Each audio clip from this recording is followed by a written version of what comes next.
I'm literally flying above the Benjamin, skyline to of drive Paris. already. This is so beautiful. When you think of transportation in Paris, this is probably not what comes to mind.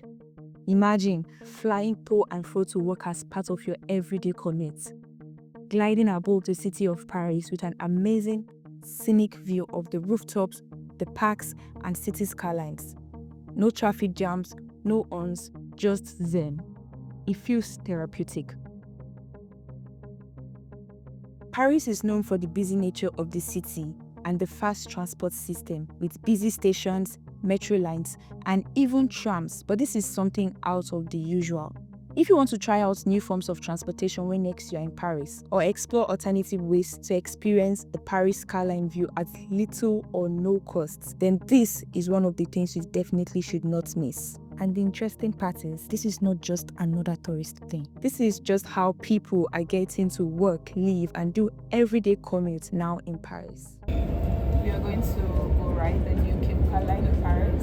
Well, technically, it needs to be just outside of Paris, so I'm excited. Let's go.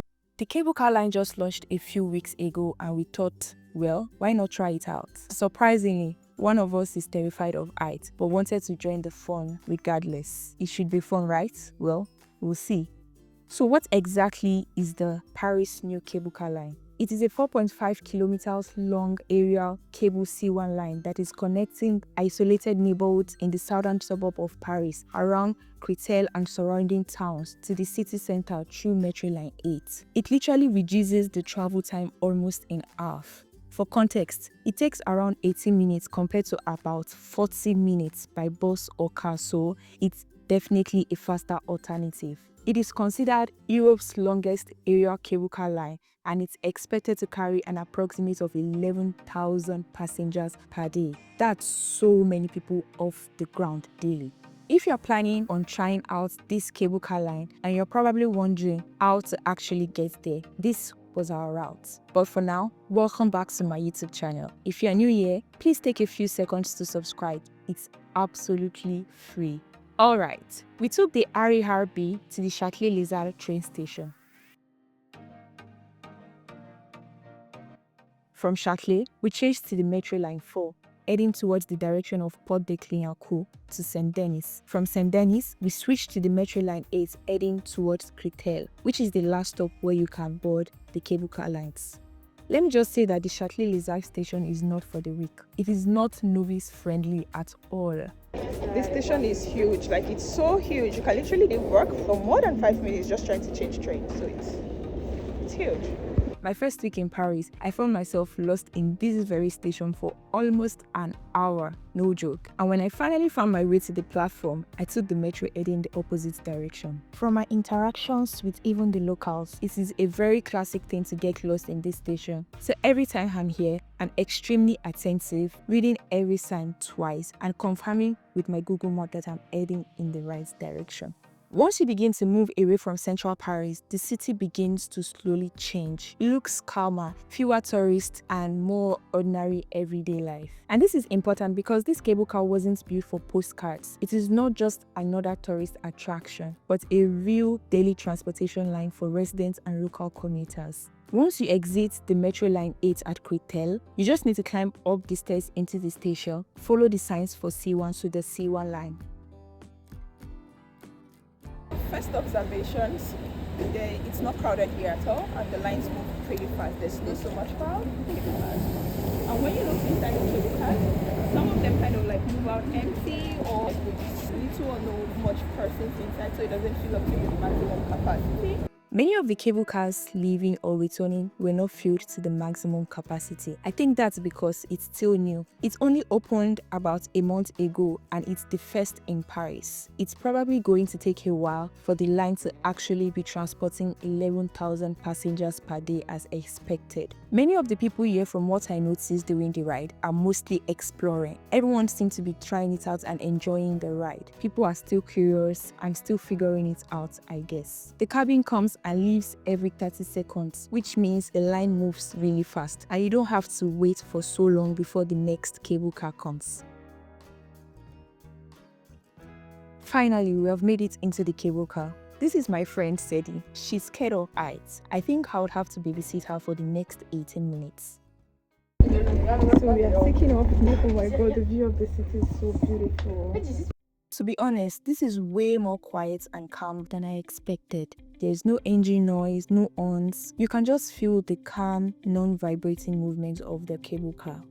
The views are my favorite part. You get to see all the parts of the city you'd never notice from the ground. The rooftops, the balconies, the car parks, the streets, the city skylines. You can even see the snow from above and the frozen little lakes. More like an helicopter ride, but much calmer. It's truly remarkable and it feels very futuristic. This definitely is the future of transportation. If you're like me and you're probably thinking, why a cable car? Here's why this is a big deal. It is relatively cheaper to build than a subway. It runs every day from 5:30 a.m. to 11:30 p.m. on weekdays and until midnight at weekends. The system has about 105 cabins in total, and each cabin to take 10 seated people. The chairs inside the cabins are also foldable to make room for passengers on wheelchairs. It is integrated with the Ile-de-France general transit system, including the metro, the trams, the bus, the trains, and has 5 stops that are spaced 500 to 1,800 meters apart, so you don't have to go all the way to the last stop if that's not your destination. You can use it as a connecting transport, for example, stop midway to connect or change to a bus or metro. And the best part, it only costs €2.50 or even better, €0 with a valid Navigo pass. Although some compromises were made, at the early stages of planning and consultation, residents around the area were worried about the noise and visual intrusion, considering the cable cars will be moving directly above their homes. In response, the cable cars were made in a way that ensured that the cabins don't look directly into people's homes. And honestly, it works. I didn't think I'll feel like this calm up here, but honestly, it's quiet, like really quiet. It feels very respectful of the residents in this area. They make no noise and we are all just gliding through quietly without disturbing. While moving above some areas where the buildings are much taller, I noticed that the cable cars flew higher as compared to the height they flew on in areas with relatively shorter buildings. This kind of transportation can influence people's choice on where they choose to live now in Paris. It is no news that accommodation in Paris are very expensive, especially in the city center as compared to other cities in France and in the suburbs of Paris, even with relatively smaller spaces which are very difficult to even get. For students or anyone with a tight budget trying to find affordable accommodation not so far away from the city center, this can be a big influence, particularly now that travel time has become faster by 20 minutes. And if choosing to stay in any of these areas means beautiful rides, scenic views, and affordable rents, then why not? You can live further outside the business of the center of Paris without feeling disconnected. Plus, just look at the view. It's very scenic and beautiful. It feels like a meditation session where you can observe the nature and clear your mind for a few minutes. The neighborhoods are calm, clean, with lots of green spaces. But let me know what you think. Do you think this is practical? Would you live this far outside of the city if you had a cable car? I asked my friends what they're thinking about the ride, and here's what they said. I hated it.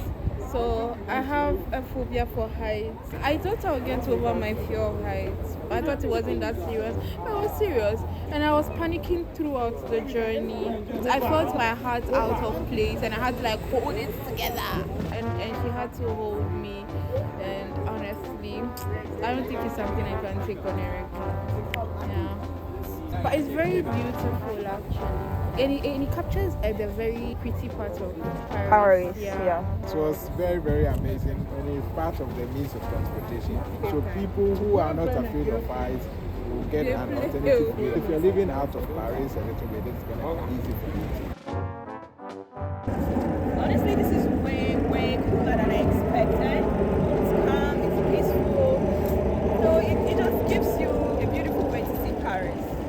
It was a really cold day and filming without my gloves was not the best idea. My fingers were numb, but days like this, moving around the city with friends, living the everyday Parisian experience, and seeing the charm of this beautiful city reminds me of why I love living here. If you're in Paris or planning to visit, I definitely recommend trying this at least once. Is this something you would like to have in your city? Let me know your thoughts in the comments. Don't forget to like, subscribe, and follow me on my other socials. Thanks for coming with me, and I'll see you in the next one.